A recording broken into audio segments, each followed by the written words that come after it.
Okay, so let's first work on... Sir, naka-screen share na kayo? Wait.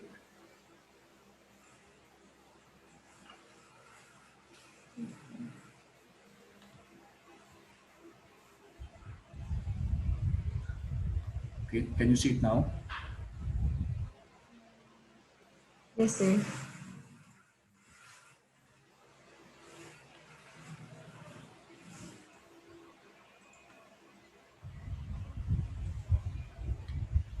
Can you see the screen now? Yes po.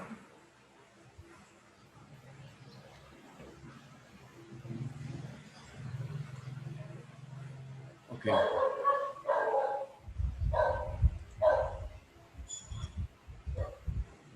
All right, let's first discuss bond and stock valuation. And then after that, we discuss weighted average cost of capital. Okay.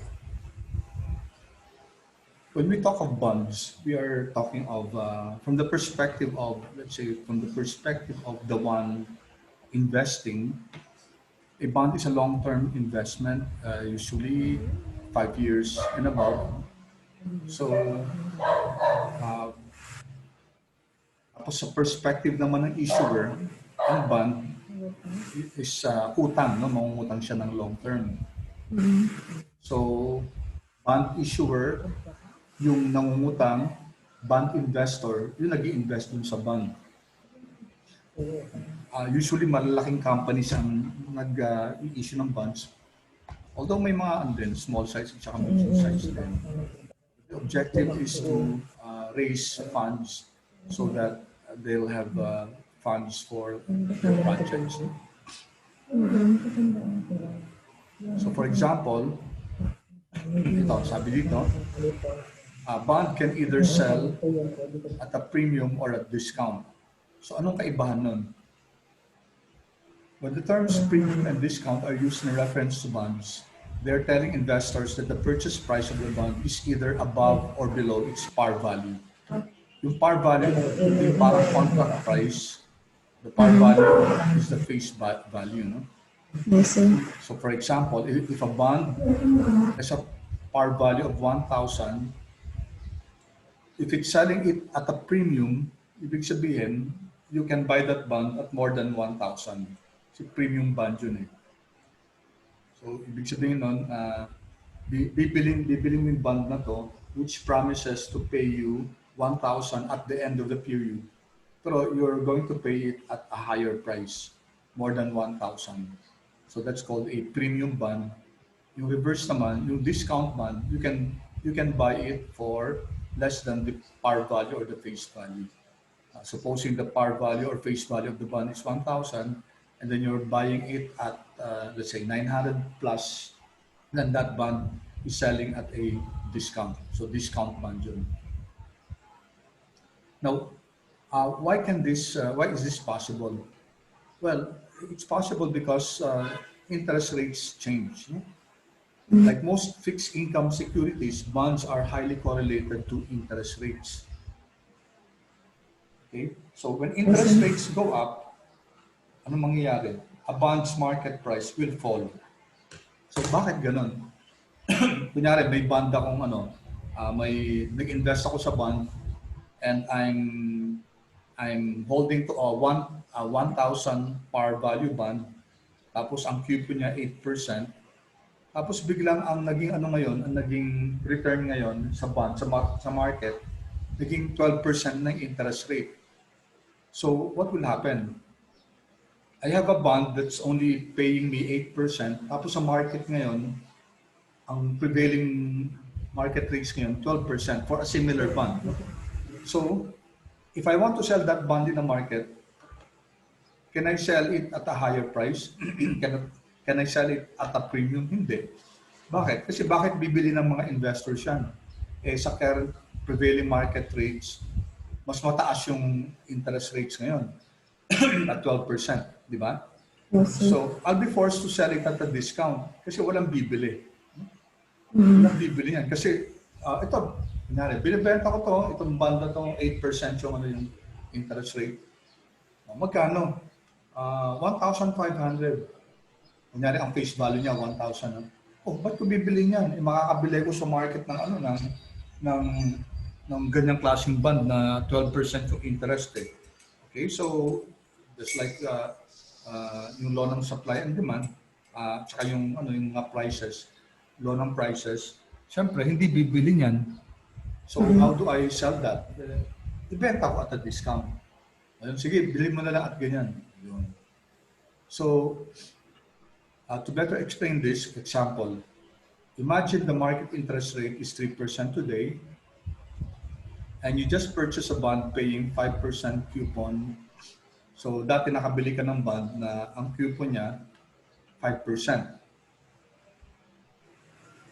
If the interest rates go down by 1% from the time of your purchase, you'll be able to sell the bond for a profit or a premium. Ano ibig sabihin nun? Bumaba daw yung interest rates, no?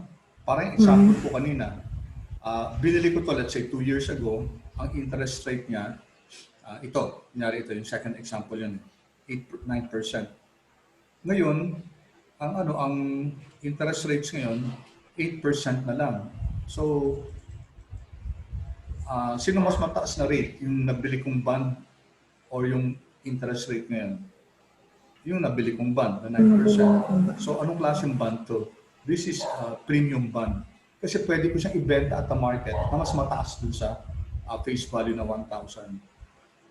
Okay? Kasi mas mataas yung value yung interest rate nitong bond na to kaysa dun sa prevailing market rates. No? So that's how you would determine kung premium bond or discount bond. So you always base it on the prevailing market rate. If the prevailing market rate is higher than the coupon, then discount bond yan. Okay, sir. So parang napaka-practical, no? If the prevailing market rate is lower than the coupon rate, then that's a premium bond. Kung pareho lang sila, indifferent ka, no? 7%, 7%, that's what we call a par bond. So ito par bond, no? Par bond. This is a market rate mas mababa kaysa sa coupon. This is a discount bond. And finally, ito, this is a premium bond. Okay. So, ang ano natin dito yung valuation. Okay, how much will be the price of this bond if it's annual, if the interest rate is annual and the interest rate is semi-annual. So nasagutan natin kung what type of bond is this. Premium bond since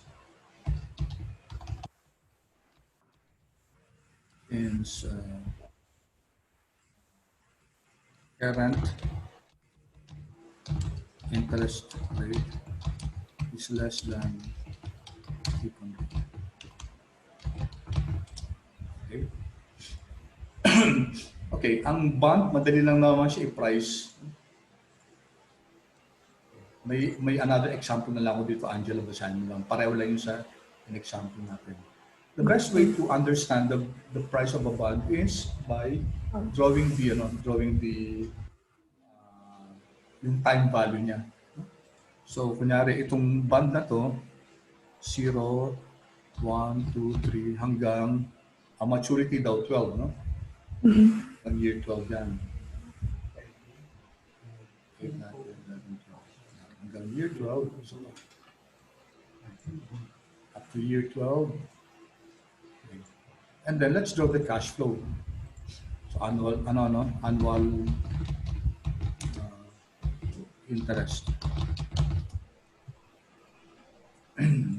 So we bought the bond at ang face value niya 1,000. 1,000. Yung face value niyan babayaran niyan dito sa dulo. Okay? Babayaran sa dulo yan. Tapos ang coupon niya is 8%. Ibig sabihin, magbabayad ng annual interest rate ng 8% times 1,000. Tama? Ito yung nag-earn ng interest, yung face value. So, naka-fix natin to, fix.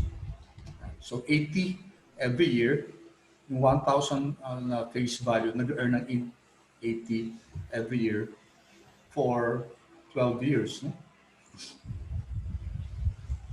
Yan sa dulo, babayaran natin yung yung principal na na 1,000.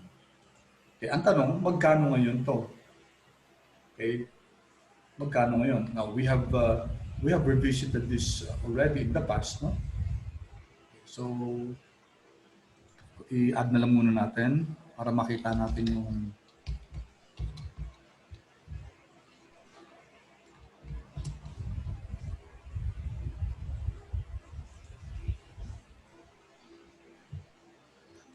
okay. So ito yung cash flows natin, no? After the first year, 80, 80, 80, 80, 80. As an investor, ito yung makukuha natin from the company that issued the bond. Okay, hanggang dun sa 12th year, 1,080.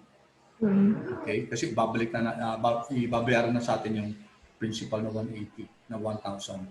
So doon naman sa perspective ng nag-issue ng bond, ito yung ilalabas niya na pera. No? Ibabayaran niya yung interest. Kaya ang tanong, magkano to?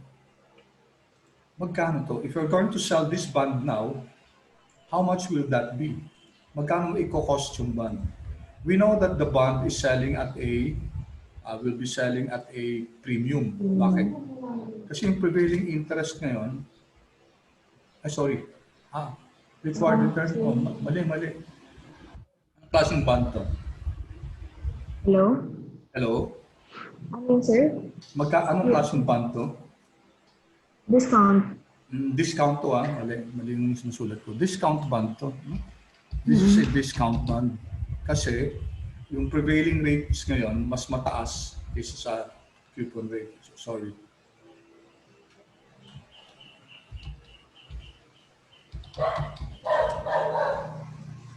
Alright, the question is, how much will this be? Magkano yung pricing yan?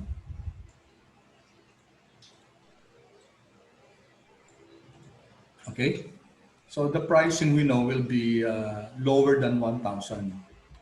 So how do we compute for that? Kukunin lang natin present values nito. Kunin magkano to ngayon? So the long cut is, alala yung PV natin. Yes, You sir. get the PV. No? Ang rate ngayon is 12%. This is the rate that we're going to use, not the coupon rate. The coupon rate is used to compute for the interest rate. Ang prevailing, Current rate yung... yung current rate ang ginagamit. So fix natin yan. Enter is yan. Okay. Pwede natin gamitin si PMT, ano? Okay. So let's use that. PMT is 80. Paano sa year 12, sir? Sorry? 80 pa rin. Paano sa year 12? Dapat yung sige, let's compute this two ways. One, we're going to use the PMT. So dapat yung PMT lang 80 lang hanggang 12 years, no? So 80 tapos kama FV, ang FV mo yung 1,000. Separate siya, no? Okay, so you can use it in one function like this kasi pareho naman silang 12 years. Okay? Right, type you can ignore or type 0, di ba? Kasi annuity ordinary yan. Okay, so the price is 964. That's how you'll price that month based on the cash flows, no? Okay, so ito yon, no? Another way is getting each of the cash flows, itong mga 80 tsaka ito, no? Rate, origin natin, 12%, fix natin, comma, enter, 1, comma, hindi PMT to, iisa-isayin natin, future value. So what we're doing is, we're getting the present values of each of this. Hindi natin ginamit yung fact na annuity yung 80. But it will turn out the same.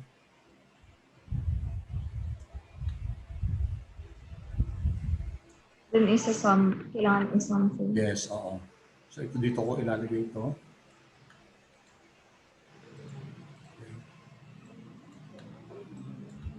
And ito, i-add natin. Pwede natin siyang i-add kasi mga present values na yan. Ay, wait. Present value. Saan ako nagkamali dito? Rate. Rate is at, yung rate natin? 12%. And per is 1. Okay. Walang PMT. Future value is 80. Ano naman?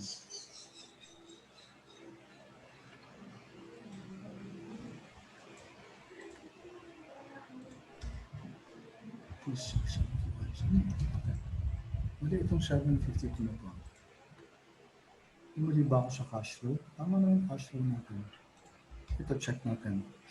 PV C6 rate, then I2 N per natin mali, N per nito mali, sorry. N per is dapat 12. Okay.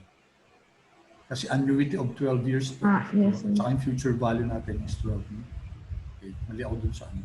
Kaya palang taas. PMT is 80. Okay.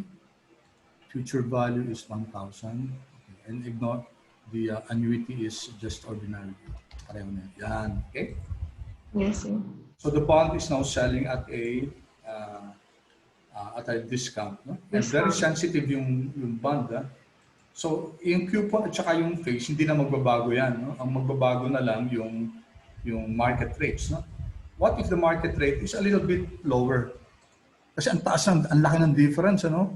12% versus 8%. Imagine yung interest ito, 120 per year. Kaya di hamak na mas mababa talaga yung mababa talaga yung price na makukuha natin dito sa bond na to.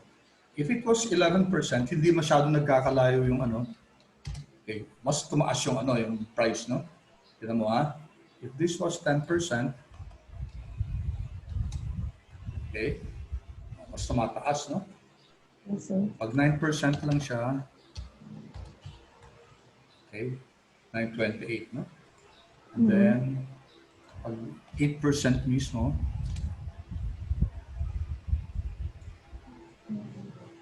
$1,000. Yes, sir. Okay, par band na. Okay, so we can create a sensitivity analysis. Gawa tayo dito. Let's say the bond, a market rate 0%.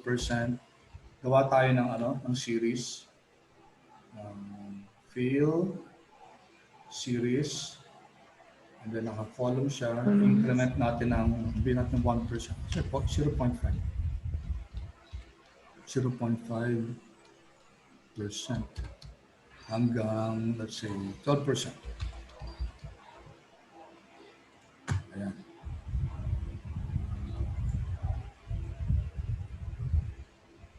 Hindi natin ang decimal place. Ayan. Okay, tapos gagawa tayo ng lagay natin dito, what will be the value of ito, yung present value. Ito. I-link natin yan doon.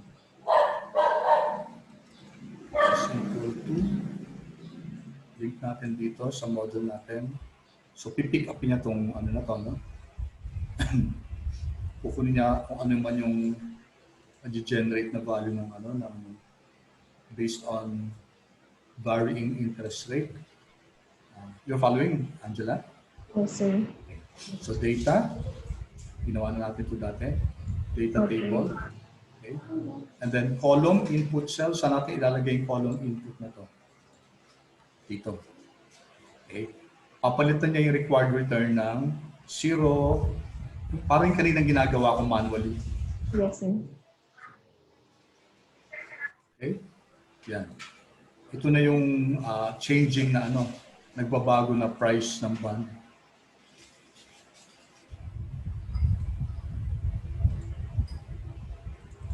Yan. Okay. So notice, habang lumalaki yung prevailing market rates, bumababa yung price ng bond. That's the relationship. Bumababa yung ano, yung bumababa yung interest rates at tumataas yung interest rates, the price of the bond goes down. We can plot this para makita natin yung relationship ng ano ng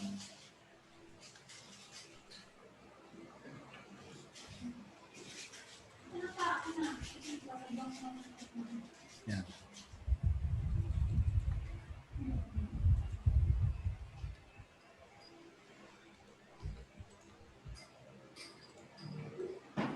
Okay, so when the interest rates go down, the price of the bond, as the interest rates go up, no, the price of the bond goes down. So inverse yung relationship nila. No? Okay, so ganun na naman sa bond pricing. Yung ano na lang, ito, so lagyan natin price ng bond dito. Well, i-link na lang natin dito. Yun na yun. So that's the price of the bond. Originally 12% to. Yeah. So magbabago na lang pag semi-annual. No? Pag semi-annual, mas matataas ng konti yung price kasi hindi na 12 payments but it will now be 24. No? Kasi ano na yung it will be every 6 months yung payments. So we can directly get the price here. So let's use the negative PV. Okay. Anong magiging rate natin, Angela? 12%, sir. It's 12%, okay, divided by 2. No? 2. Okay. Lagyan natin dito, maglagay tayo dito ng ano ng insert tayo. Sir, pwede, Yes. Pwede ano? safe lang ba yun, sir, kung sa return ko, i-divide by, or sa enter ko, i-divide yung by ano, i-divide din yung return ng 2. Hindi lang yung return. Yung ano naman, yung term, ita-times natin ng 2 kasi magiging 24 months yan eh. Yes, sir. So lalagyan ko dito ng ano, na n per y, periods per year. N per y, number of periods per year. 2 if semi-annual to, if semi-annual. Kasi hinihingi sa atin semi-annual price, then but the price will be equal to negative PV. Okay, the rate is 12% divided by 2. No? And the number of periods is 12 years times 2. Yun ang difference. Okay, and then what will be our PMT? Our PMT is 1,000 times 8% divided by 2. So ano na to? Oops. So ang ano natin, ang interest will be 40 na lang, 40 per period. Kaya dinivide natin ng 2. Yung 1,000 times 8% divided by 2, and then comma. Future value is still 1,000. Okay. So at the end of the period kasi may 1,000 pa rin. And then type ignore kasi annuity ordinary. Okay. 748 pag semi-annual. Pag semi-annual, ay oo, tama. Semi-annual kasi, tama, it will be lower. Sorry, kanina sabi ko it will be higher. Semi-annual siya kasi yung first cash flow na makukuha mo, mas mababa. 40. Yung 80 na makukuha mo, okay. Ano ba yung logic natin? So if you draw the cash flow nito, 40, parang ganito yung cash flow natin.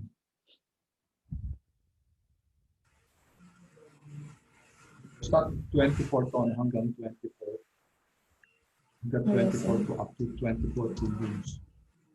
Okay, so ang sinasabi sa atin, mas mababa yung price. Okay. From the perspective pala to of the well, either seller or issuer or investor. Okay, I stand corrected kanina, Angela. Turns out that your that the price of the bond will be lower if it's semi-annual payment as compared to annual payment based on this. Check nga natin kung tama yung natin.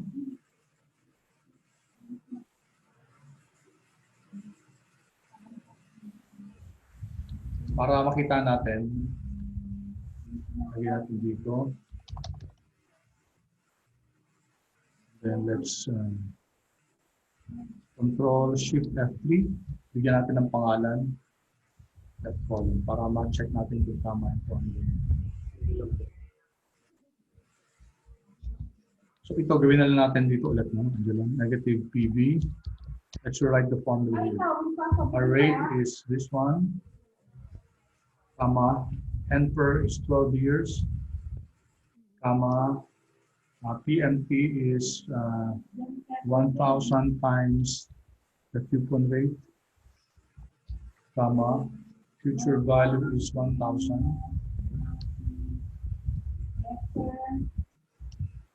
Yan.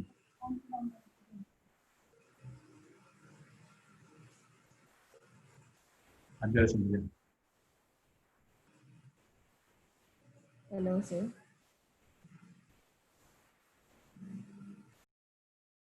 Yeah, hello. Yeah, gets to, Angela? Yes, sir. Okay. So, and then ito, Papaya ka, no? Kasi hindi na naman sila ulit natin.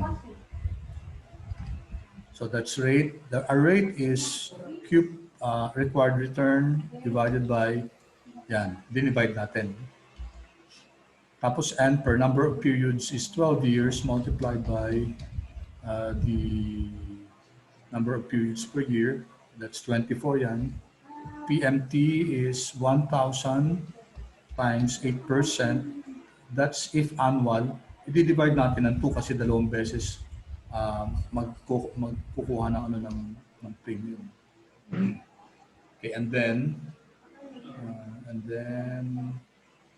ano na? Future value 1,000. Okay, that's all.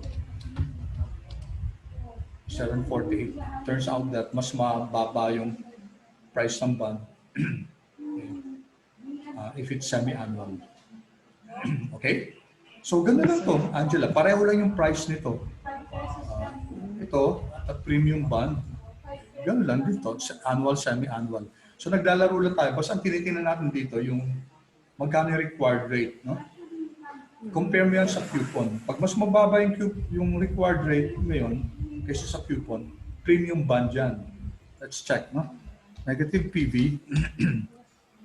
Our rate is 8%. Tama. Then NPER. NPER natin is hindi ko rin nagay. Dito, sir. At 12 to, di ba? Parang pareho. Actually, pwede natin pinagsama-sama yung ano na ito eh.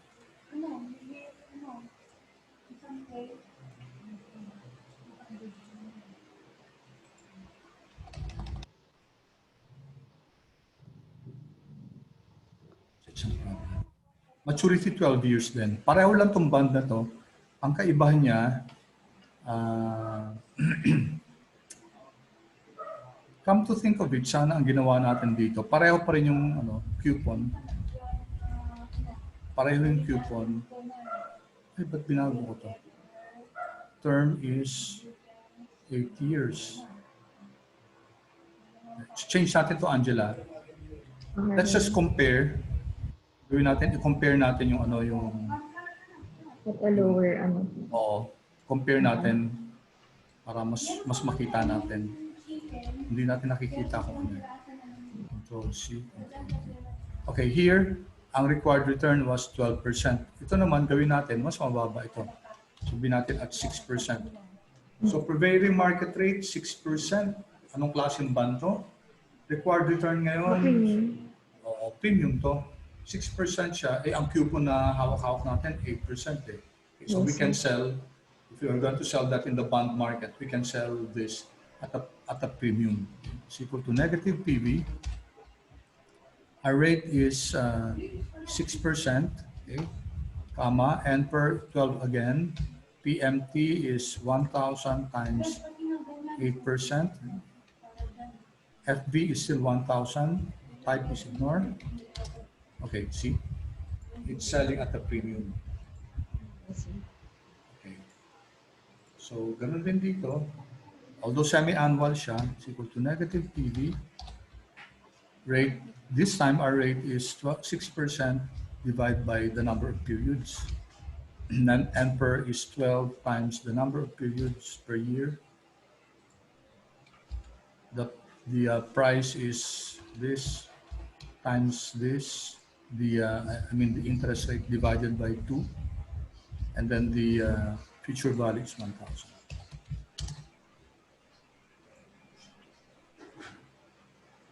Okay? You know, pag premium, ito pala yung sinasabi ko kanina. Pag premium, okay, mas mataas siya. No? Kaysa dun sa, yung semi-annual kaysa sa semi-annual. Kasi outright, makukuha natin yung yung 6% times the 1,000 divided by 2. Okay, then last ito. Clear to Angela? Yes, sir. Okay, then last yung 7%, gawin natin again, pareho natin. 8 na lang yun, sir. Pareho na rin natin. So this is a par bond. Okay, and then we expect to get, based on this, no? Ito na yung table natin kanina. Ito na yun. So it measures the sensitivity of our bond dun sa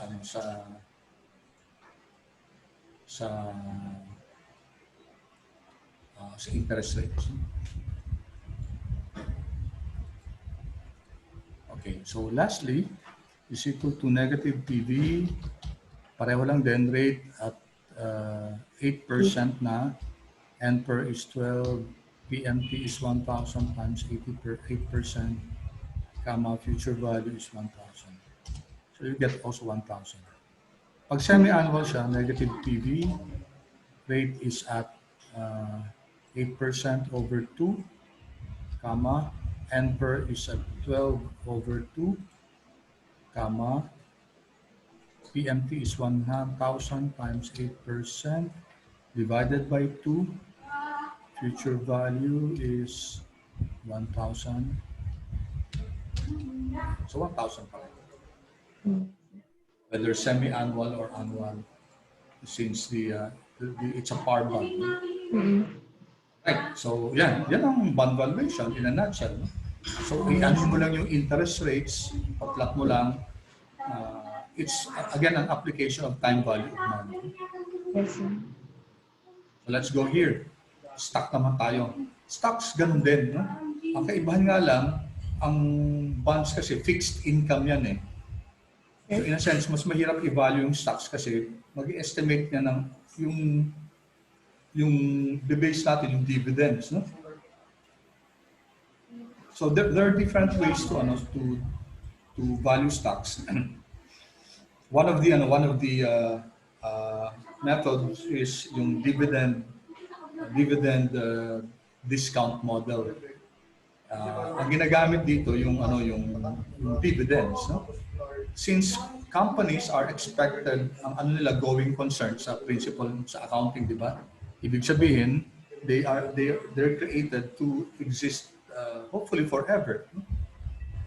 So how do you get the price of the stock? So if you can forecast the dividends, D1 is the dividend after 1 year, no? And dividend after year 2, after year 3, hanggang infinity, and then get its present value, dinivide natin ng 1 plus whatever the required return of the stock is. Okay, so present values lang yan, di ba? Angela? Yes, sir. Diba? Discount natin, dinivide natin ng 1 plus the required return. So that's the present value. So pag present value na siya lahat, then add mo lang, yun na yung price ng stock ngayon. Okay? Alright. So, ngayon, explain natin mamaya yung constant growth rate. Okay? Pakita ko ito sa yung formula na to. So, kunyari, Ah, kailangan alam natin yung dividend after year 1, dividend after year 2, and then ito yung constant growth. Ibig sabihin, from year 3 up, pare-pareho na yung dividends. It will grow at a certain rate. So ang tawag dyan, constant growth rate model. Bakit constant growth rate? Kasi it reaches a certain time na pare-pareho na yung growth rate niya. And the formula can be shown as, the price can be shown as this one. Sandali, Angela. Yes, sir.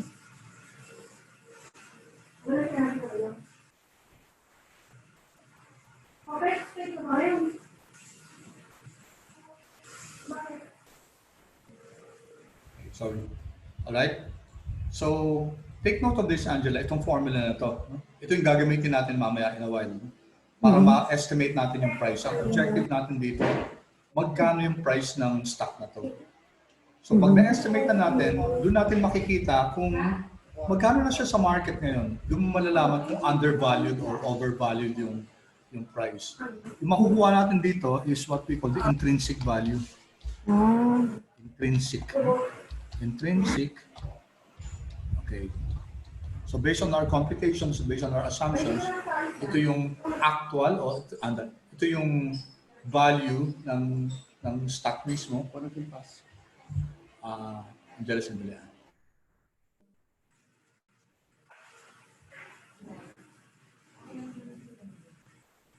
Okay. So K sub S is the required return. Okay. So tingnan mo yung formula, Angela. It's D1 over K sub S minus G. So tatatlong ano lang kailangan natin dito.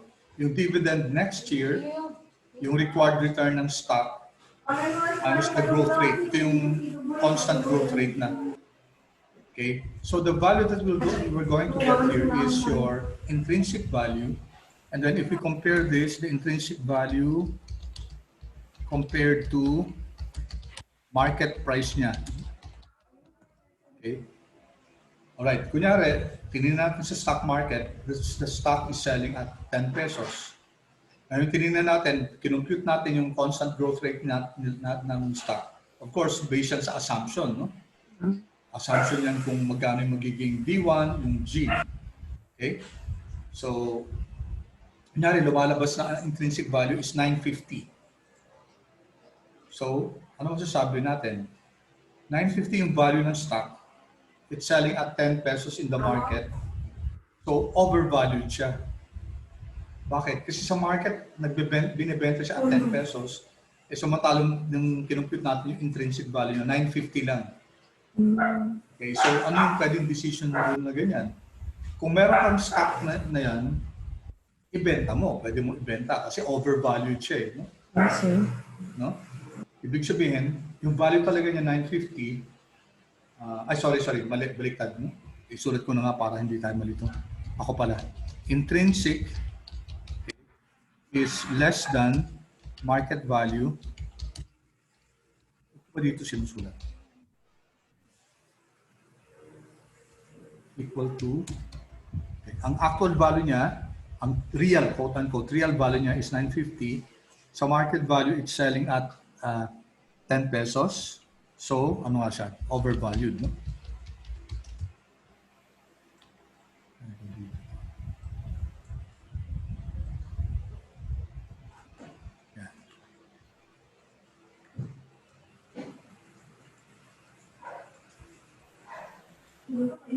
Yeah. So, anong pwedeng decision yan?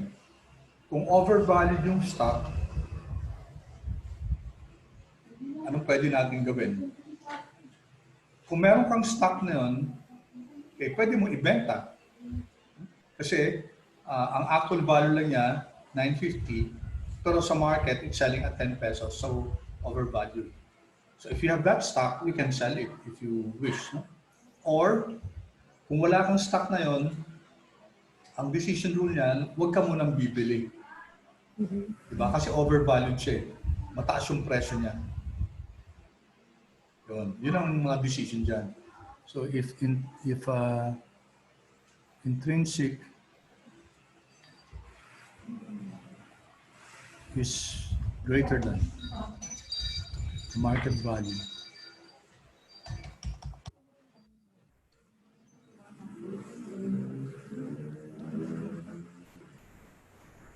Ito pwedeng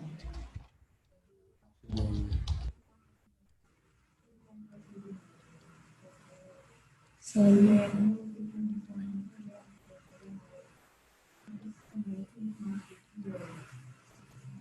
okay, sell or don't buy. Yes, sir. Ito naman, ano naman possible na ano nito?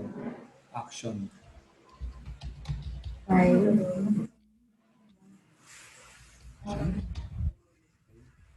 If you're the owner of the stock, no?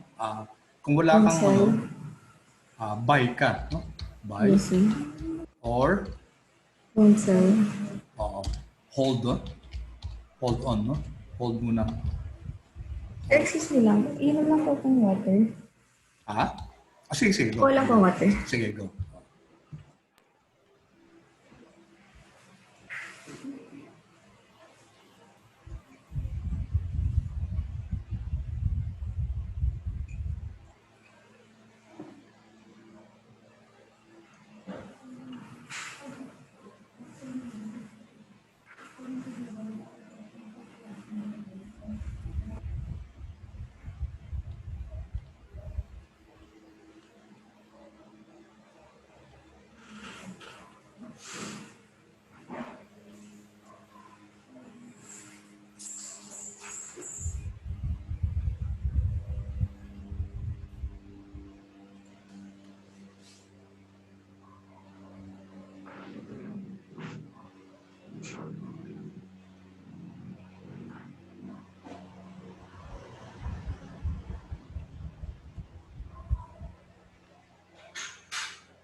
Hello?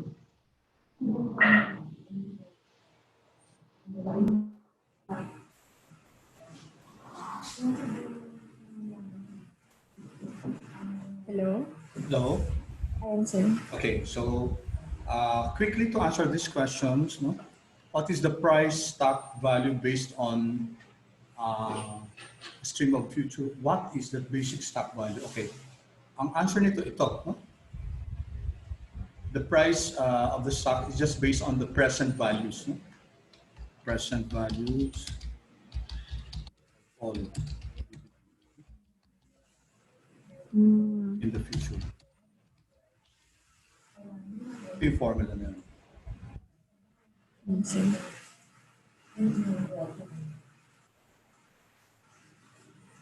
So the price is simply equal to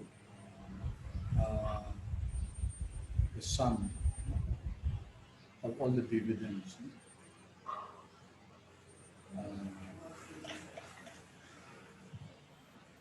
Present value ng dividends.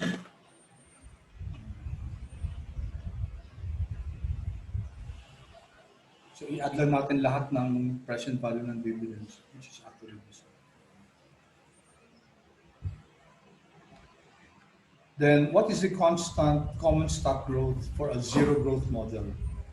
Okay, if you take a look at this formula, pag zero growth na siya, ibig sabihin hindi nag-grow, wala nang growth rate ng dividends, pare-pareho na lang. G will become zero. Diba? Ito. Kasi ang formula, the price is equal to price at time zero. No? Yung zero dyan, yung ngayon, price now, no? Is equal to D1 over Ano na, ikaw naman K sub S minus G. Now, since G is equal to 0, since 0 na to, ibig sabihin, hindi na nag-grow yung dividends.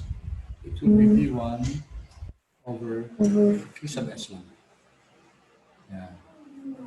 Tapos, ito naman, constant growth rate, ito na yun. P sub O is equal to D1 over K sub S minus G. Okay. This is now the constant growth rate model. Yung variable growth naman, papakita natin yan kasi iba-ibang G yan eh. May G1 yan, may G2, may G3, etc. Okay, but it's related to this one. We will show in a while. Okay? So, yung last question naman, ito, yung free cash flow, this is now used for, una muna, ang gagawin dito, i-value yung buong company. Tapos pag after valuing the whole company, saka natin makukuha yung value ng stock. So pareho lang 'yan. Pareho lang siyang objective, which is to know the price of the stock. Ibang method nga lang. But we'll be focusing only on the dividends kasi medyo maraming assumptions to at saka kailangan tingnan natin yung FS ng buong company. Okay. So medyo mas na siya, mas ang gagamit niya yung free cash flow. Okay? All right. So let's go here. Ito na yung sample problem natin. Okay. Si ATI has been growing at a rate of 10% per year in recent years. Sabi, this same growth rate is expected to last for another 2 years. Okay? Ang dividend ngayon, D sub 0, no? Take note, D sub 0 yan, yung dividend ngayon. Sa formula natin, ang kailangan natin yung D1. But this is actually equal to, hindi na natin ha. Ang D1 is actually equal to, another way to write this is dividend ngayon times 1 plus whatever growth rate.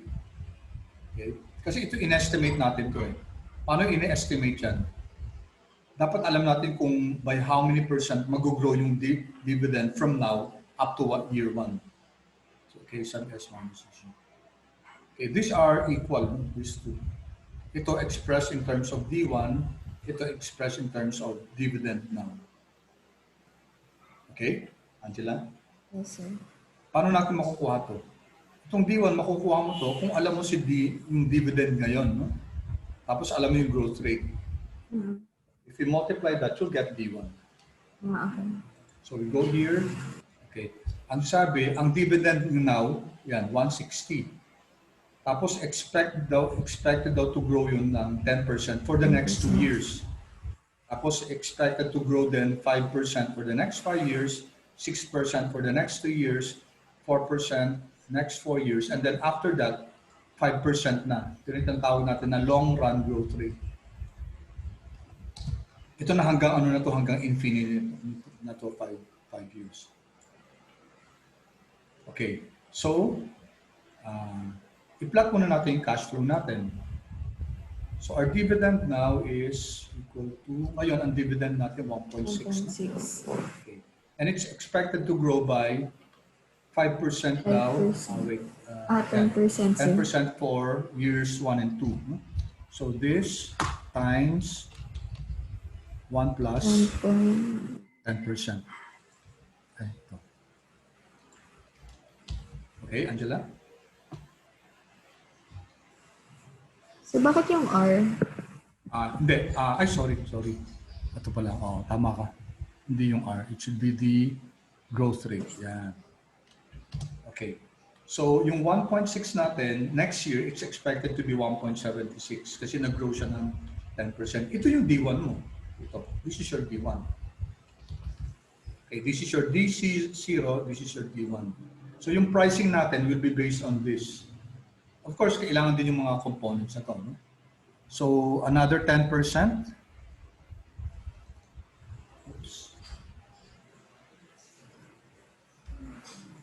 Fix natin dapat pala ito. Fix.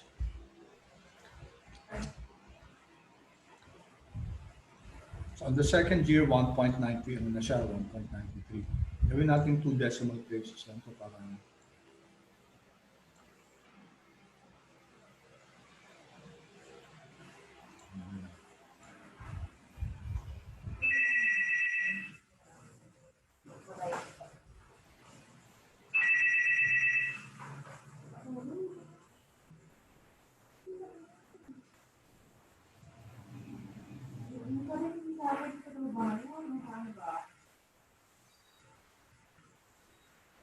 okay. Clear so far, Angela? Yes, sir. All right. Then, on year 3 daw, next 5 years, 5%. Kaya greening ko na itong ano, no, yung next 5 years. So this would be equal to this times 1 plus 5%. I-fix din natin to. Okay, so copy natin. Drag, sir. Drag lang. 5 years yan. No? Yes, Okay, sir. tapos susunod, 6% next 2 years. So ganun lang ng ganun. No? This times 1 plus 6 years next 2 years. Nice. Okay. Next 3 years is 6%. And the next 4 years is the previous value times 1 plus. Papagrow natin ng 4%, nakafix siya. Next 4 years yan. Okay? And then the last one, 5%, ito na yung long run growth rate is equal to this times 1 plus 5% fixed goes. And hanggang forever na yan. No? Yes, sir. Okay.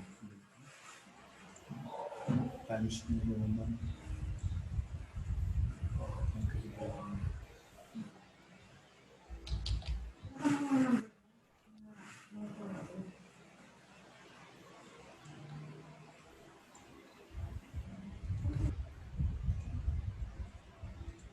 Okay.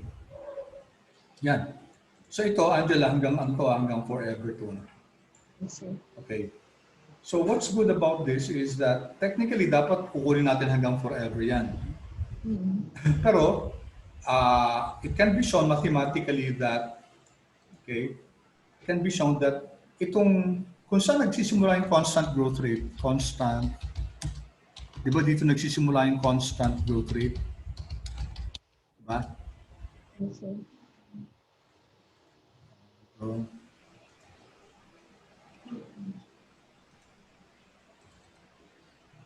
this is the start of okay. This is the start of the constant growth rate ito. It can be shown mathematically that this one, ito yung constant growth rate na to, can be replaced by one single value before that. Ito. Yan. Okay? And what is that? Dito papasok yung price ng constant growth rate. Ito. So, remember the price is equal to the dividend at year 1 after 1 year over K sub S minus G. Okay.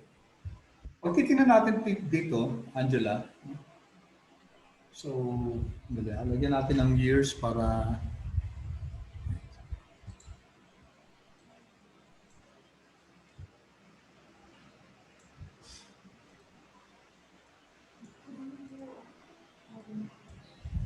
oops.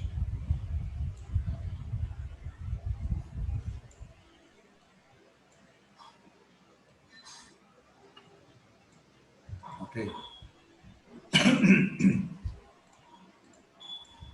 Ito yung general formula. No?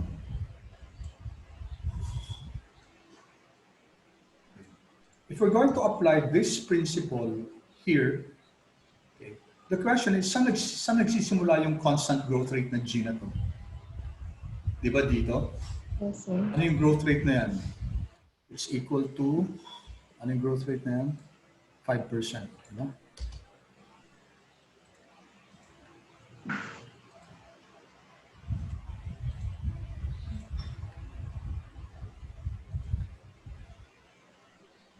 Okay, it's 5%. Okay? Based on this principle, itong constant growth rate na to, kasi kung iisa-isahin natin yan hanggang infinity yan. Alam nga naman kunin natin yung present value ng hanggang infinity. So we can replace this stream of cash flows, okay, with one single cash flow. And what's that? We're going to use this principle. So we can say that the price, kung saan nagsisimula yung yung constant growth rate, no? The price at year 14, okay, is equal to the dividend at year 15. Take note, tinan mo, after 1 year, divided by K sub S minus G. Okay? So this is equal to, alam natin yung D15. Ito na yun no? Ito na. Right? So this one, yung hanggang forever na to, yan, hanggang forever yan Kasi constant growth rate na yan. Long run growth rate na yan. Mapapalitan natin yan ng isang value at year 14. Yan. Okay? The value of this, yung from year 15 hanggang pataas na, can be replaced by one value at year 14. And that's equal to, dividend at year 15 is 3.61 over, your required return ng stock is 10% minus, what's your constant growth rate? 5%. 5%. Yan. Okay? So, masisimplify na yung Ngayon, pag napalitan natin lahat to ng isa na lang, value here at P14, di kunin na natin lahat ng present value nito. Diba? Yun na yung price ng stock. So, ganun lang yun. So, importante yung, yung concept ng time value of money. Yes, sir. So, let's do that. So, the price of this constant growth rate na to is equivalent to its price at year, bakit ba iba yung yung font?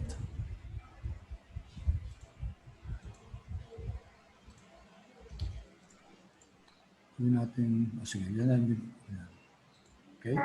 And it's equal to dividend at year 1 divided by, ano yung K sub S natin? R sub S or K sub S minus our long run growth, which is G. Yeah. So it's 72.30. So equivalent lang to, ito at saka ito. So we're not changing the cash flow. We're not changing the value because they're just equivalent cash flows, equivalent values. 3 yun, Angela? Yes, sir. Yan ang pinaka-importanting concept kasi dyan. Okay, so we can now compute for the price of the stock. Dali na to. You just, yung long cut is to get the present values. No? So add muna natin to. Ito yan. Yung mga future dividends, i-add natin.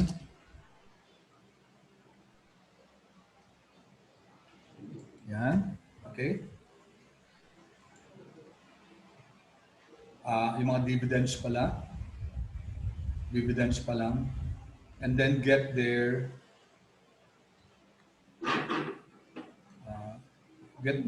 diretso na natin. No?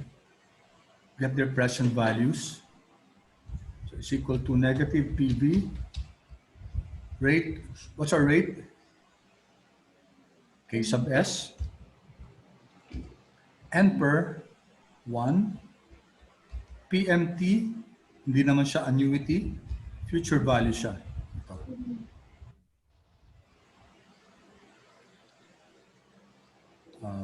Okay. And then, so ito lang makukuha natin yan, Angela, hanggang dito. Tapos isama pa natin sa dulo yung nag-iisang cash flow natin. Rate. And per, dun sa dulong-dulo, 14. Tapos, PMT wala, future value. Ito. Kuha mo, Angela. Yes, sir. Kasi pag kinapi natin yung formula, ang makukuha na natin ng present values, yung mga nasa taas. Isama na natin yung nasa, nag-iisang value na to. No? Yan. So, magkano na siya ngayon? Price today, yan. This is the price of this stock, 20.64. So So, i-compare mo sa market yan, magkano yung market value nitong stock na to? Selling at 19. Undervalued siya. 20.64, okay? 19 yung sa market, so undervalued siya. So anong pwedeng gawin? Buy. Buy the stock. Or if you have the stock, hold on to it, huwag mo ibebenta. Hold mo na yung sa stock na yun. Kung may plano kang ibenta, wag. Kasi mura ngayon sa market, no? Magandang bumili, pero hindi magandang magbenta. Okay? Then, actually, hindi nga natin magagamit yung PV, no? Gamitin natin yung PV, gusto kong magamit yun.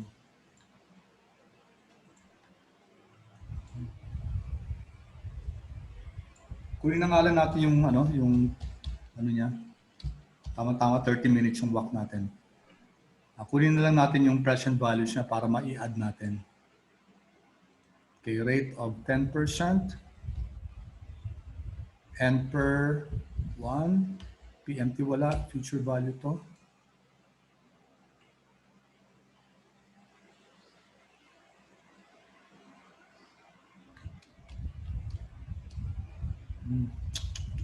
Sorry i-add muna natin to. Yung palang gusto kong gawin. Let's add this para makuha talaga natin yung total cash flows. Yan.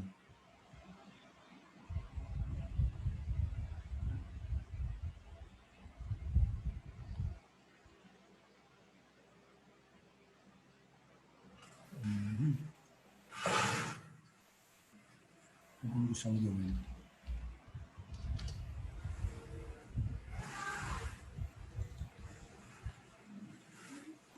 Pare-pareho.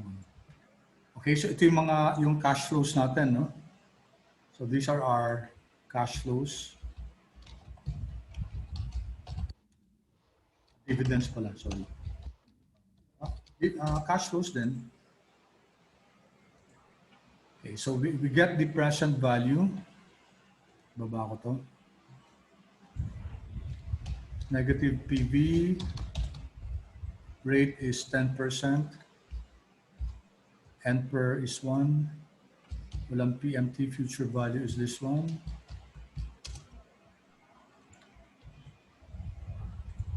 The dollar. Yan ay Angela yung natin, present values. Okay, so since they're now present values, we can now add them. Sum.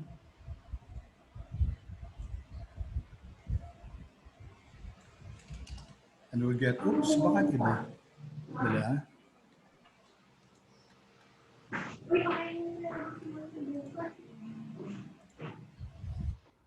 Check muna. 3670.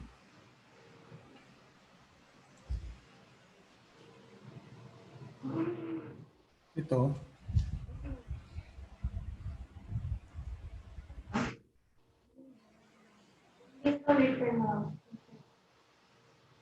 Oh, mali ito. Kasi ang kinuha natin yung 176 eh. Yes, Okay, sir. mali ito. Sorry.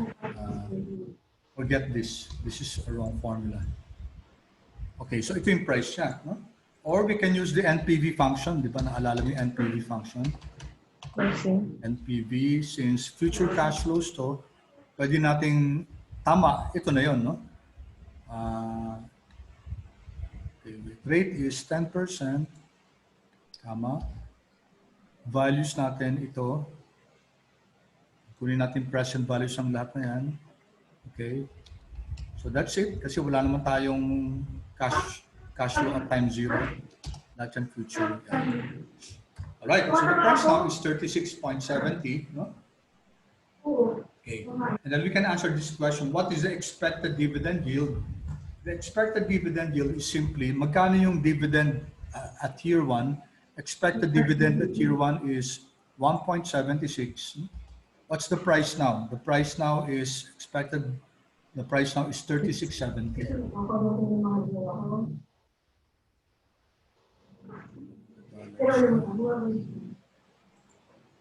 Okay, so the dividend yield is this divided by this.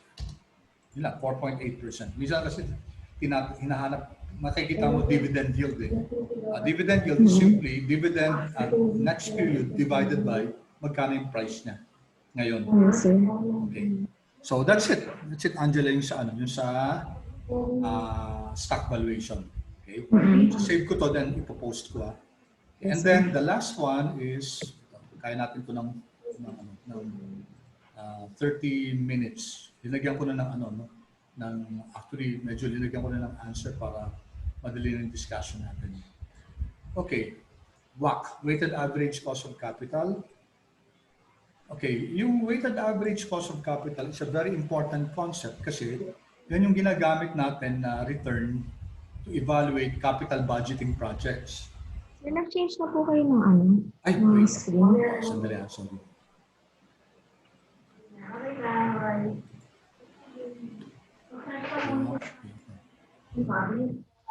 And can you see now? Yes, sir. Ito yung second worksheet na yung pinost ko na rin. No? Okay, so ang capital structure, alam natin, capital structure ng company is ito, no? Yung long-term debt at saka yung equity. So ito yung bonds or other long-term debts, ito yung stockholders' equity. Okay, so ang WACC, importante yan kasi yun yung ginagamit natin. Naalala mo yung capital budgeting natin? Sinasabi lang natin na WACC, okay, WACC. Okay, average siya ng cost of getting funds in long term. So, ang formula niyan is, ito, no? The WACC, weighted average of a company, is equal to the summation of all the costs of capital. No? Okay, yung K na yan, it's the cost of debt, no?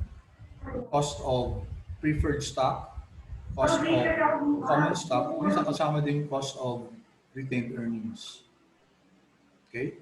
Yung cost of debt, lagi itong after tax. It's always after tax. Kaya makikita mo, cost of debt times 1 minus tax lagi. Okay? Bakit pinababaan? Kasi kunyari 30% yung tax. So ibig sabihin, ang cost of debt is only equal to 70% lang nito. Oo, kasi kung tutuusin, mas mura yung debt. And also, you have benefits coming from debt. Ano yung benefits na yun? Yung debt kasi, yung long-term debt, interest expense yan. May interest expense. And yung interest expense, nadideduct mo yan sa net income bago mo i-compute yung tax.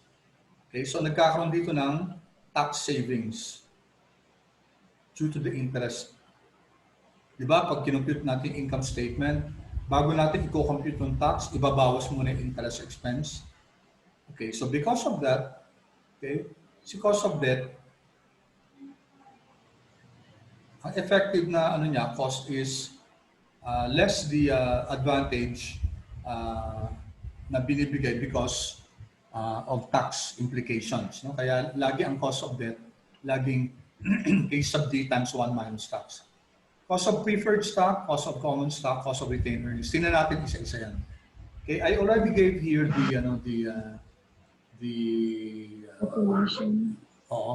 some explanations. Yes, sir. Pero mas maganda yan kung mag-problem solving tayo. Okay, we will refer to this. No? Okay. So punta tayo dito.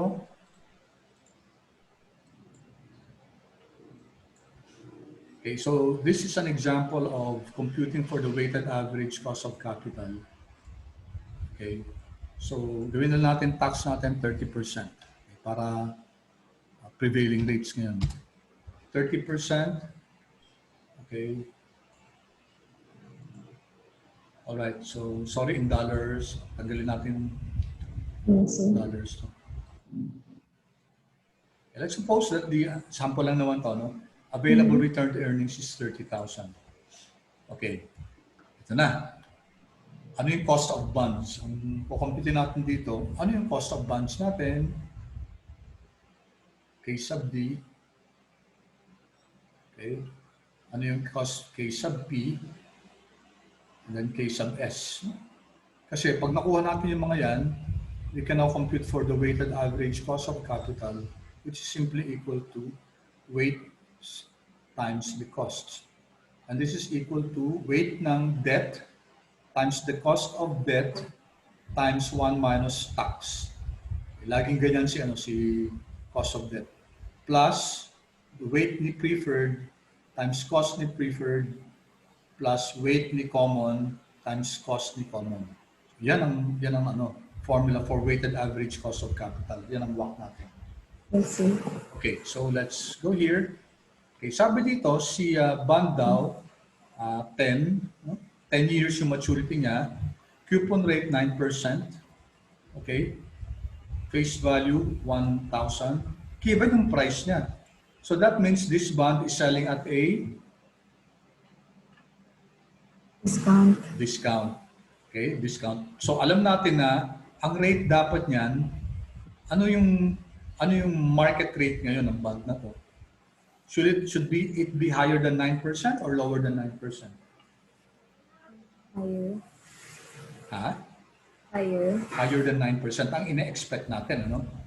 Higher than 9% yan kasi discount bond eh. So ang prevailing market rates nito mas mataas. Alright, so first we compute for the case of D, or another name for that is yield to maturity. So pag nakita mo yung YTM na yan, ibig sabihin yan, ito yung prevailing market rates. No? Others call this YTM, yield to maturity. Yield to maturity. Okay. So, sige, compute natin. No? We're going to use the rate function. Linagay ko na dito, Angela. Ito, semi-annual yung bond na to, no? Semi-annual siya. So, to compute for the rate, we use the rate function. Okay. So, linagyan na kita ng guide dito. Yes, sir. Lagyan kaya natin ang pangalan ko, no? Para mas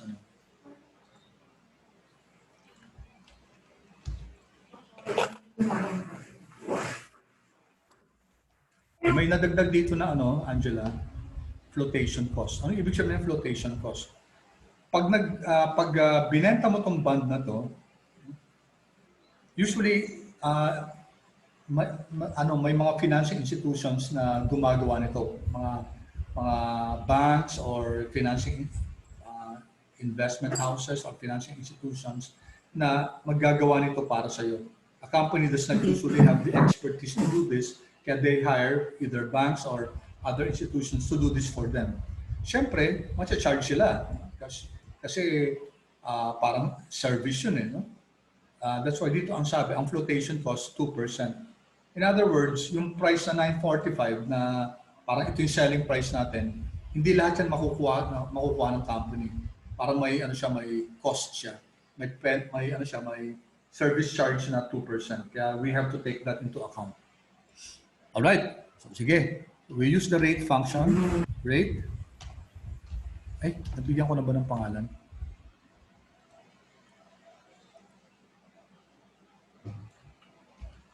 Okay.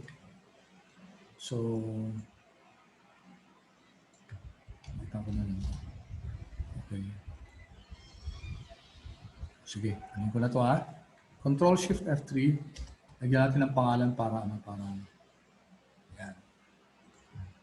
Okay, first, is equal to rate. To get the cost of debt, kunin natin yung rate function. Ano yung N per natin? Semi-annual to, no? 10 years, okay, times frequency or number of periods per year. Tama, Angela? Yes, sir. Kasi 10 years tayo. Pero semi-annual, kaya, but face value ko na should be times 2 frequency. Okay, then PMT. What's our PMT? So ang PMT, ang annuity, yung interest payment yan. So it's 1,000 times the coupon rate. Okay, but we have to divide it by the frequency. Kasi 2 times a year kumukuha ng interest. Okay, comma. What's our present value? Our face value. 1,000. Future value yan. Kasi sa dulo na ibabayad yan, di ba? Present value pala, sir. Oo, present value. Yan. Price. Yung price. Kaso, hindi lahat yan makukuha. No? Ang actual na makukuha natin, price times 1 minus yung flotation. So, bali 98% lang yan. Okay? Magkano daw yung presyo ngayon? 945. Pero ang actual na makukuha natin na cash is how much? Yung price na 945 times 98. 98% lang kasi meron tayong we are hiring the services of a company tapos sina-charge tayo ng 2%, no? Okay, kama? Ano pa? Future value, what's a future value?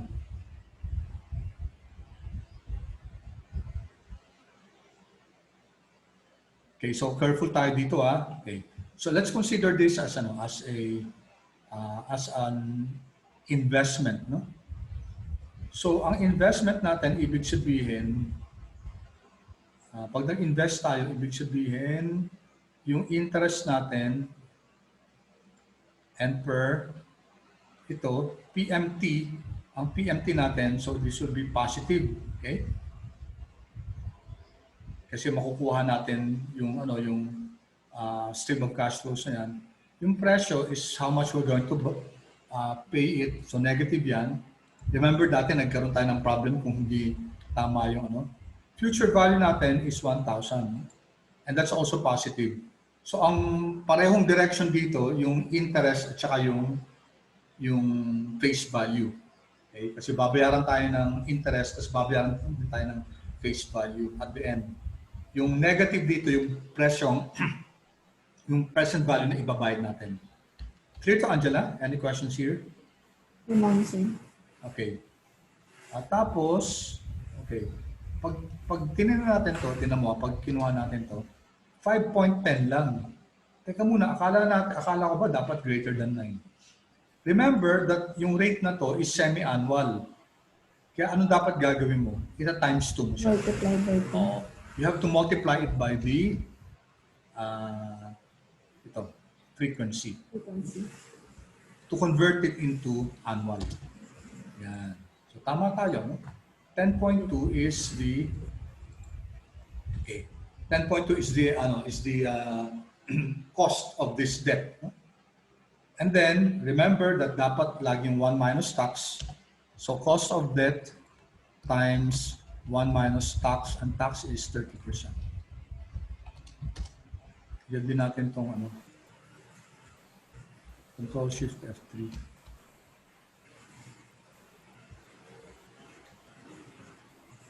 Control Shift F3 para lagyan natin ng pangalan para pagdating dito 1 minus yan, tax rate. Ayan, so this is now the case sub D times 1 minus tax. Ito na yan. Ito na. No? Yung, ano pala yan? Case sub D times 1 minus tax. Mamaya i-compute pa natin yung weight. No? Okay, next. Preferred stock. Ang preferred stock madali lang.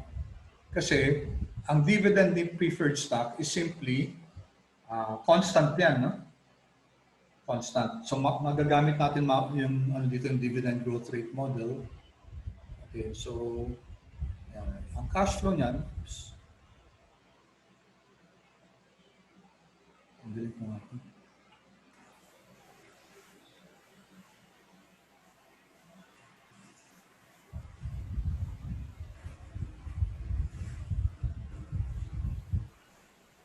Zero,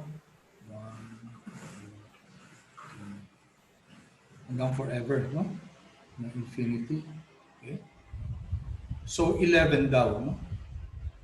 11 ngayon, 11 next year, 11 lagi, no? Okay, so remember, ang price, if you recall, the price is equal to the dividend after 1 year over K sub S minus G. Okay? Ito yung basic formula, yung Gordon growth model. Ito, wala naman growth rate to. So, ang mangyayari nito, price, okay, at time 0 is equal to the dividend, D na lang over K sub P. No? Gawin natin itong P kasi preferred to. So, ito lang yun. So, madali. the price is equal to the dividend divided by yung K sub P yung return na required. Okay, so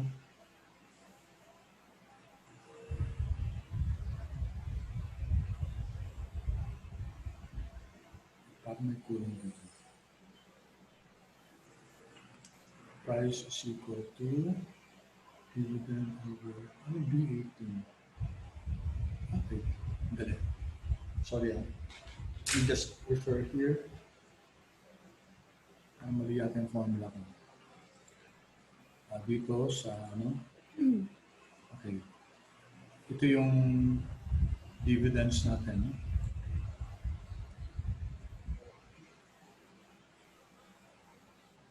Ito. Sorry Ang hinahanap natin yung rate, no? Okay. Mali. Ito yung price. Okay. Price to. Therefore, okay. Ang hinahanap natin yung K sub P. Okay. Based on this one, Angela, therefore, K sub P, yung cost ng preferred ang hinahanap natin is equal to ba ito? D over price now.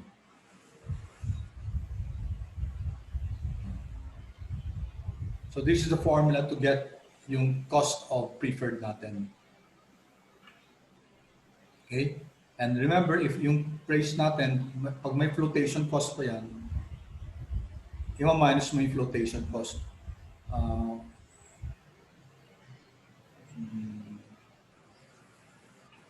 Anong magandang word dyan? Take into account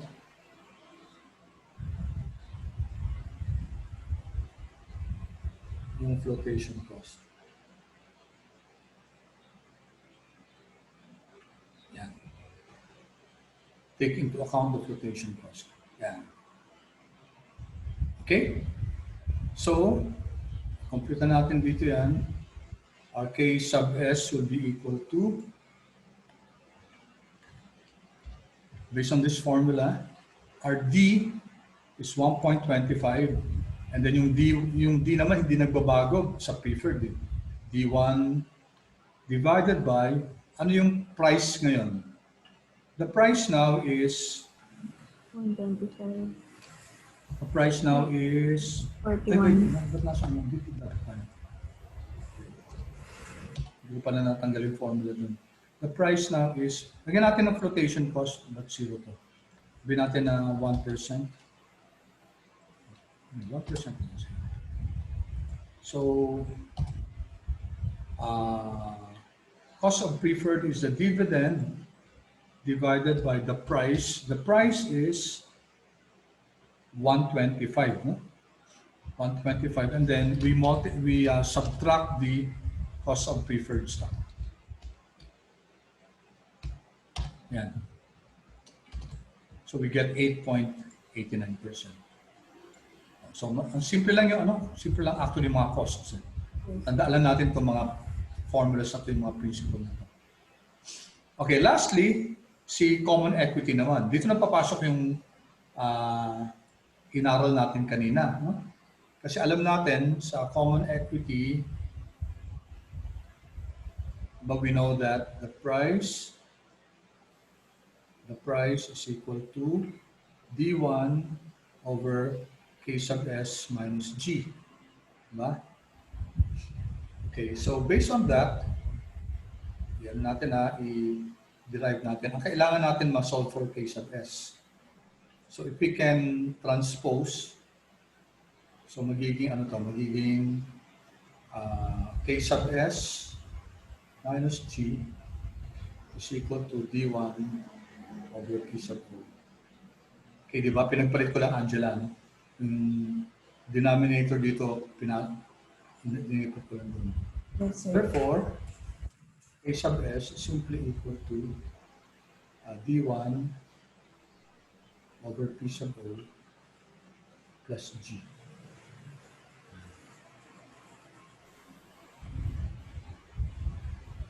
Transpose mo lang dito. Yan. Okay, may price na naman tayo, take into account na naman yung flotation cost. Ang laki naman ng flotation cost, ito bawasan natin yung flotation cost. Too big, 3%. Okay, so kailangan natin D1, o may D1 na tayo, kailangan natin yung price now, may price tayo, okay, kung may flotation cost man, in-net natin dito, and then kailangan natin yung constant growth rate, 7%. Okay, so now, depende yung cost of retained earnings at saka cost of new common equity. Kapag cost of retained earnings, wala nang flotation cost kasi hawak na ng company yung funds na yan eh. No? So wala nang flotation cost. Yung flotation cost lang magkakaroon lang yan kung new issuance of stocks. Okay? Pag mag-i-issue ng bagong stocks, and then, so i-hire nila yung services ng kung sino man, tapos i-charge sila ng 3% daw based on the price. Okay? Kaya for common cost of retained earnings is equal to, mawawala yung flotation cost dito. Hindi natin lalagyan ng flotation cost. So D1 divided by the price, ito na yung price mismo, no? Kuha, Angela? Yes, sir. Hindi na natin babawasan ang flotation cost. No? And then plus G. So that's now your cost of retained earnings, which will be cheaper or lower compared to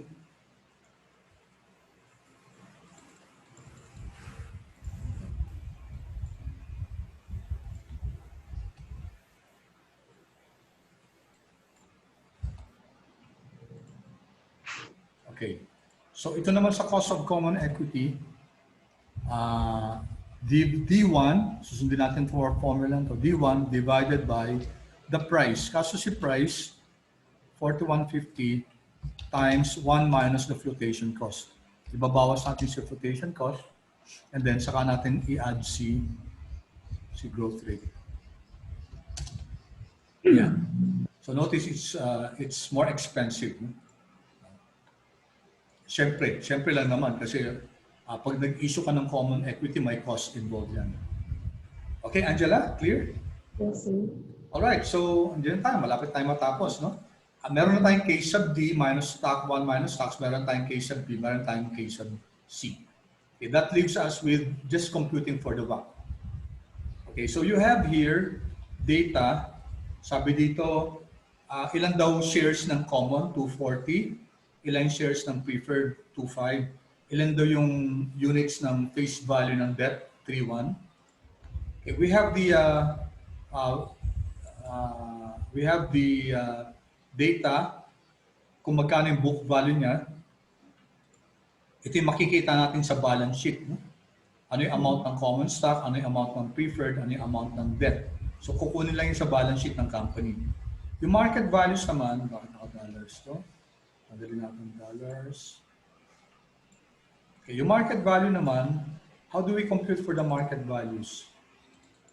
Okay, ang ginawa lang natin yan is, kung ilan yung quantity, number of shares, multiplied by the price. So 240,000 ng common stock times the price na 4150, yun yung market value niya. Si preferred naman, 25 times magkano yung price niya? 125. Yun ang market value niya.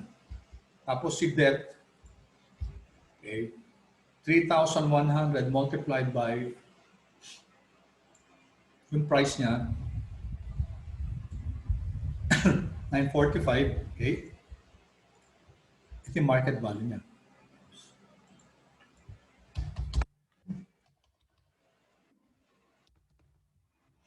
Okay. So we can get both the book value weights and the market value weights. Ito nalagay ko na dito. No? Yung book value weights, pwede natin i-add to.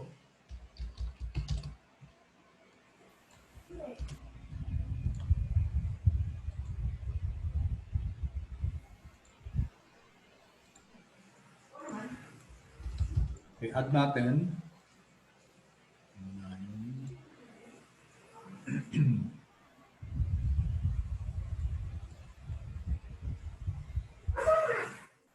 Okay. Pwede natin i-add to. Okay. Tapos ang book value weights natin will simply be the ratio. ilang percent yung common out of the total. Fix natin to. Tapos ganoon din to market value rates. Nalagay ko na dyan. Hindi dito, hindi na natin linagay yung sum, ano? But it Yes, will sir. be the same. It's equal to this one divided by this one. Ay, sorry, naka-percent na pala mali ako. So, it's equal to the market value divided by this one. Mali yung... Tapos, mag-times 100 na lang tayo. Okay. Sorry. Not in percent. Same. Alright, so we can now compute for the WACC.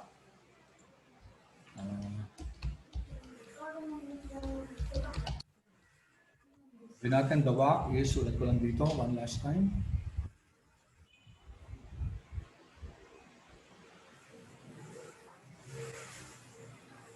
Be sure, sum now.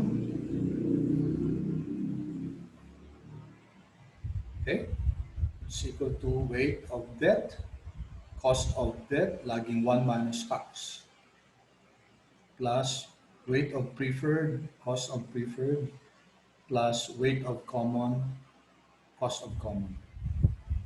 All right. So let's now compute for this. Ito using retained, using book values daw, at saka using market values. Pinakita ko lang dito, usual ang ginagamit talaga yung market values. So let's now compute for the weighted average cost of capital. Okay, first, ano yung weight ng debt natin? Let's use book value weights muna.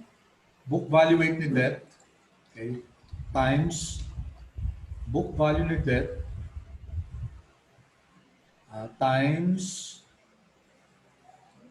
cost ni debt after tax cost ni debt. After tax na dapat, no? Plus weight ni preferred times cost of preferred stock. Cost of preferred stock is 8.89. And then plus weight ni common times cost ni common, retained earnings lang. Yeah, this will be cheaper. So ito yung gagamitin mo sa pag-evaluate ng mga projects sa capital budgeting. Dapat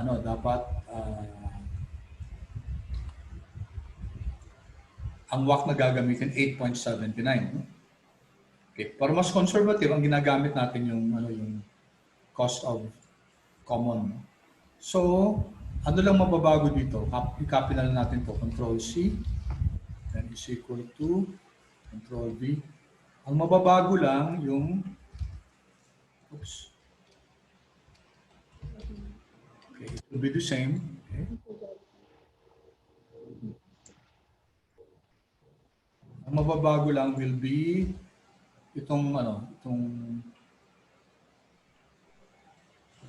yung cost of common will be hindi yung cost of retained earnings but the cost of common equity. Yeah, so it will be more expensive. It will be a lot higher. Okay, 8.85. Okay, book values ang ginamit natin doon. Naman, if we use the market values,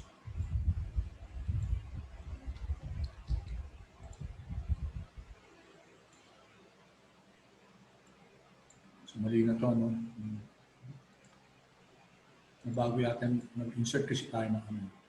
So ito is equal to formula text. Okay.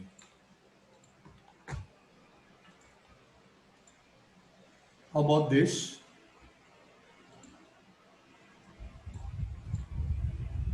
Okay, how about this?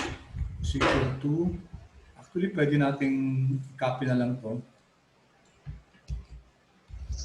Isa lang po ng column. Oo. Babago tayo. Lakihan mo rin natin. Ano ba? Oops.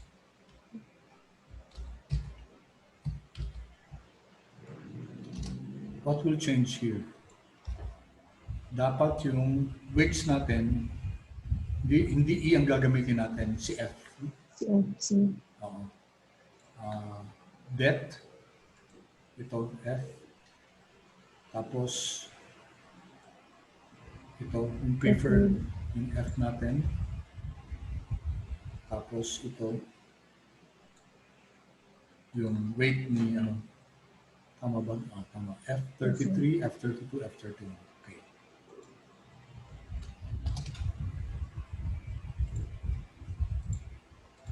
Yan, 9.35, no? Based on market values. It will be higher kasi ang pinakamataas na cost si equity. Tapos mas mataas yung weight niya dito. So talaga mas bibigyan ng weight si equity na mas mataas. Okay, and then we just copy this again. Control C is equal to Control V. Okay, I'll just copy the format. Ang mababago lang, ang mababago natin dito si instead of retained earnings, itong B27 dapat maging 28. yes. 9.42%. Kadalasan ito yung ginagamit. I see. Okay. Angela, that's the term. You did it. Okay. So, yan ang term natin.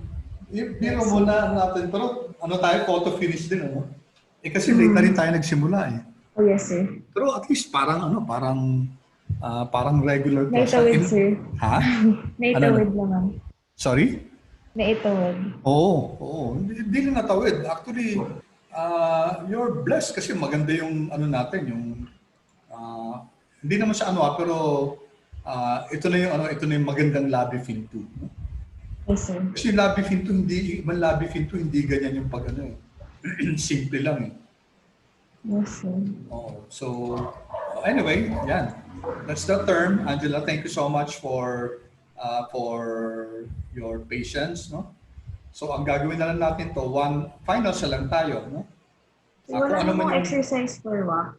Oo, magbibigay ako. Okay, sir. I'll give exercises for WAC for you to work on. Yes, sir. Tapos, yung finals natin, ikaw na lang magsabi ng schedule. Anyway, take home naman yun eh. I'll give you time to complete it, no? Yes, sir. Oo. So, di ba na-extend yata yung mga finals, Yes, sir. October 3 and October 5. Yes. So, na-extend siya because of the possible na internet. As if bago siya, no? Lagi naman. Yes, sir. Oo. Okay, sige. Isi-save ko to. Ipopost ko na ngayon sa natin, canvas natin. Pati yung recording. Alright? Okay, sir. Sige, Angela, God bless and have a nice weekend. Thank you so much, sir. Thank you, sir. Thank you for the term. Thank you, sir. Kahit hindi tayo nakita kahit minsan. Pag thank you, bumalik sir. tayo sa magpakita ka na lang sa akin sabi mo, Yes, sir, sir, ako thank si you. Angela kasi I think you have never seen me in person then and I've never seen you in person too. So magpakilala ka na lang sa akin pag nasa na tayo. Sige, Angela, okay. Yes, sir. Okay, bye-bye. Take care. Thank you. All right.